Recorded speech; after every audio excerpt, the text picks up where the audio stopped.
to be able to re-entry. Now back to tower. One, it has to be her for the remaining two. For MPG, one enemy remaining. So much working towards this, and somehow... The first open qualifier for the North American Valorant Challengers League has completed, with 4 teams making their way into the league and history being made. First up, we have SAD Esports, a smaller org in the scene. This is a team made up of almost entirely unknown players, with young IGL Zostal, duelist player Skarn, Sentinel player Coburg, Flex player Darkest, and Initiator player Bob. The name Bob might ring a bell to some, as she was a player on the legendary Game Changers team Cloud9 White during 2022, winning 2 NA Game Changers and getting top 4 at GC Champs with the team. After leaving Cloud9 White and having a rough 2023 on Exit, she was looking for a team, specifically a co-ed team, to join, ending up on SAD alongside some younger players. This makes her the first woman to qualify for challengers in the history of Valorant, and her team qualified quite comfortably, only losing 1 map out of their 6 games. She did perform quite well individually, proving a lot of doubters wrong. Many people believe she was overperforming in Game Changers due to a lower level of competition, but if we look at the KD stats alone, she only went negative in 1 of the 6 series, with her going plus 17 in the game that qualified SAD to challengers. Now of course she's not the only player on the team, as Skarn and Darkest were also extremely good for the team, both being top 5 rated players in the qualifier. Skarn specifically looked pretty impressive, pulling around like this to qualify the team to challengers. Opening cubby tossed out, Infiltrator coaxed away, but that'll get Darkest. Skarn the refrag onto Jerk, now that tower presence is back, but that garage is not. Infiltrator to a Crumb, Nazi, and Infiltrator cannot do it! Skarn can finish it up! Overall, the team looks pretty good, with lots of individual firepower. I'm not exactly sure how they'll perform in the league, but they've already made history and I can't wait to see what more they can do. The second team to qualify was a team that I personally was excited to see these qualifiers, YFP Gaming. This is a team with some lesser known T2 talent, such as Jonas6 and Physic from OR Esports, Moose from Shopify Rebellion, and Bones, who was qualified to challengers in his very first qualifier. This team also went undefeated in the qualifiers, only losing 1 map in their 6 games. As individuals, the player to really look at from these qualifiers is Jonas6, who literally only played Viper and Breach in these qualifiers, but man did he play it well. In the team's last 2 games, he topped the leaderboard, going plus 9 and plus 14, looking quite impressive for this squad. Another player who looked very good for this team was their duelist player Penny, who was the 3rd highest rated player in the qualifier, winning near impossible rounds like this. It's a crossfire setup, the drop is heard, audio. Oh my god, no way! As I said in my video before the qualifiers started, this team is full of consistently pretty good players, but if they can collectively pop off, the team could not only qualify to challengers, which they did, but also make big upsets in the scene. I hope to see this team perform well in the season, and hopefully push towards the top of challengers. And now for the teams that qualified from the lower bracket, starting with the Glazers, a free agent team featuring some forgotten about T2 talent, with Ange and Drone from Mad Lions, Riku from DSG, Zachary who is best known for his time on FaZe and Accrue, and Precision, who is best known for his time on TSM Academy. This team has lots of combined experience, and overall the team performed pretty consistently throughout the qualifier. The only outstanding performer on the team I would say was Ange in their last game, getting major impact on Viper in the first 2 maps, and holding down sights insanely hard on Lotus while playing Astra.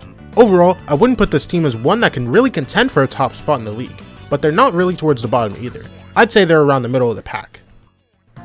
And the final team to qualify in Qualifier 1 was another history maker, Winthrop University. This team was the first collegiate team to qualify to challengers, and they're made up of almost entirely unknown talent who have been bouncing around different collegiate teams. Their most well-known player would be Guccio7, who's best known for his time on Accrue back in 2022. The other players are no pushovers though, with the rest of the team being Moobs, Jerk, Infiltrator, and Nasi.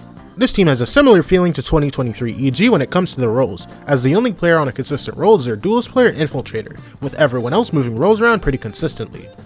As for individual players, Nasi was a pretty consistent performer for this team, even while playing 3 different roles. Overall, this team looks to be pretty decent, and hopefully their assignments don't affect their performance on the server. And that's it for all the teams that did qualify. But that's only 4 out of 256, and with another qualifier coming up, here are some of the teams that stood out but didn't make the cut, starting with Shopify Rebellion. I don't know how I missed out on mentioning this team when I made my first challenges video, but here we are. Shopify Rebellion is a powerhouse team in the Game Changers scene, who have just come off of a dominant win at the Game Changers Championship. This team is made up of the best talent in North American Game Changers, with Fluorescent, Mel, Sarah, Alexis, and Noya. And although all these players have been at the top of GC for a while, none of them have made deep runs in challengers. But now that could be changing, as the team has had their best run yet, being just 2 series away from qualifying at one point. This is a team that could break another record, being the first full GC team to qualify to Challengers, and I personally hope to see them do that. Another team that needs to be looked out for in the second qualifier is Lead, a team that is specifically known for their star player, Son of Car. This team consists of some unknown players, with Pyro, Fireball, Bamiji, Son of Car, and Yeji. Every single player on this team is completely unknown by the general Valorant audience, with all of them playing on very small teams or collegiate teams in their past. But just recently they've stepped up big, only being a few rounds away from making Challengers. But of course, their big standout is Son of Car, who is considered by many to be the next big player to come out of T2. This guy was looking way too good in these qualifiers for anyone to just be hearing about him, pulling out insane rounds and dropping 40 kills in a single map. Even if Elite doesn't qualify to Challengers in the second qualifier, I can still see Son of Car getting picked up to a Challengers team. The rest of the team are also no slouches though, so with a solid team and a standout player, I can possibly see them making the push into Challengers. And for the final team I wanted to talk about heading into the second qualifier, we have Thinking Men.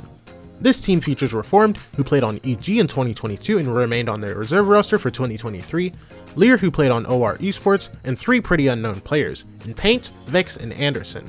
Paint and Vix both played on Fisher College's esports team Fisher White at the end of 2023 and have come into this team to play these qualifiers. And for Anderson, he bounced around free agent teams since 2020, only being signed to Dark Zero for a little over 6 months during 2021. In this qualifier, Thinking Men were only 1 game away from qualifying to Challengers, losing their finals game to Winthrop University. That's it for the teams I wanted to talk about going into the second qualifier. Obviously there's other teams such as Blend Esports, another collegiate team, and Burgerville, who have another co-ed team, but there's not much to go in depth with for these teams, so I decided not to dedicate a whole portion to them. If I had to make a guess as to who would qualify the last 2 spots in the second qualifier, I'd say Thinking Men and Shopify Rebellion. These 2 teams played very well, but in the game that eliminated them, they didn't play up to their level that was shown earlier in the qualifier. I can see multiple other teams taking those spots, but that's just my guess. Who do you think will qualify in the second qualifier? Let me know in the comments below. Also be sure to subscribe to keep up with everything happening in NA Challengers and VCT Americas. Anyways, that's it from me.